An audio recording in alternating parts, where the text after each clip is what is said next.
మీకు ఈ ముచ్చట తెలుసానులా ఈడ పైసలు చల్లుతురట. ఆగో పైసలు చల్లుడేంది, పుక్కట్ల రూపాయి ఇయ్యనీకనే చేస్తారు. గసంటిది పైసలు చల్లుడేంది, పోయి పోయి పైసకు పానాలు ఇచ్చే మనుషులు అని షాక్ అవుతుర్రా. మరి ఇచ్చేది మనుషులు కాదు కదా, బొమ్మేస్తే పురాగిరికైతుంది పాన్రి.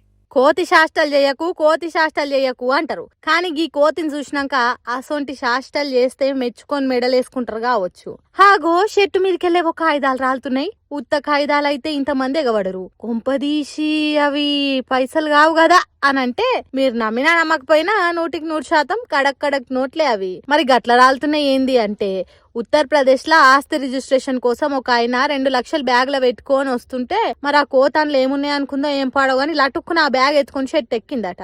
లోపల తినేటి ఏమన్నా ఉన్నాయా అని దోలాడుకుంటా ఆ బ్యాగులున్న నోట్లను ఇట్లా షిత్తు కాగితాలు లెక్క వారేస్తుంటే కిందున్నోళ్ళంతా చూసి దొరికిందే ముక్క దేవకుమార అన్నట్టు ఎగబడి ఏరుకున్నారు. చూసి ఉన్న పైసలు అన్ని వారేసి దాని కడుపు నిండా నీకు ఏం దొరకకపోయేసరికి బ్యాగ్ ఆడ వారేసి అవతల పడ్డది. ఇదంతా వీడియో తీసి సోషల్ మీడియాలో పెడితే కొందరు ఆ అన్న పరిస్థితిని చూసి అయ్యో అని అంటే, ఇంకొందరేమో దాని కడుపు నింపుకుందామని చేసిన పనిలా ఒకళ్ళ కడుపు కొట్టింది, ఇంకొందరు కడుపు నింపింది అని పట్టిర్రు. ఇక పైసలు తీసుకున్నోళ్ళే మానవత్వంతోని ఏరుకున్నట్టు పాపం ఆ బ్యాగ్ ఓనర్ కి ఇస్తే మంచి పని చేసిన వాళ్ళు అవుతారు. ఇక వెనకసిరి ఏమైందో ఏమో తెలియదు గాని కోతి శాస్త్రలే అని ఉత్తగానే అనలేరు పెద్దలు. ఏమంటారులా?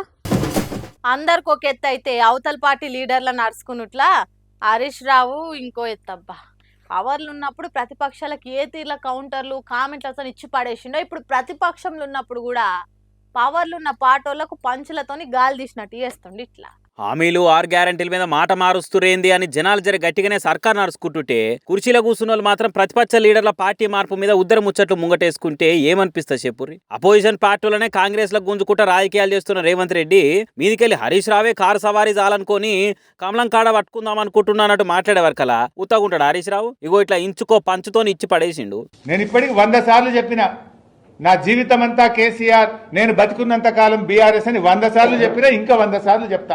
నువ్వేంది చిల్లరోడివి? నువ్వు అసలు నీకు నా గురించి మాట్లాడే నైతికత తక్కువ ఉందా?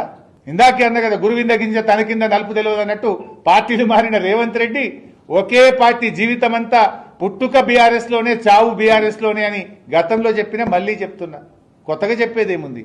నువ్వు పుటకో పార్టీ మారుతావు, ఇవాళ కూడా కాంగ్రెస్లో ఉన్నావు, మోడీ గారి పాట పాడుతున్నావు, బీజేపీ పాట పాడుతున్నావు. నువ్వు రేపేడుంటావో తెలియని నువ్వు నా గురించి మాట్లాడు. కాంగ్రెస్ నుండుకుంటా మోడీ పాట వాడే రేవంత్ రెడ్డి నా పార్టీ మార్పు అనుకుంటా మసిబాట మాటలు మాట్లాడతాడా అని అనుకుంటా మయ్యర చూపిండిగా హరీష్ రావు.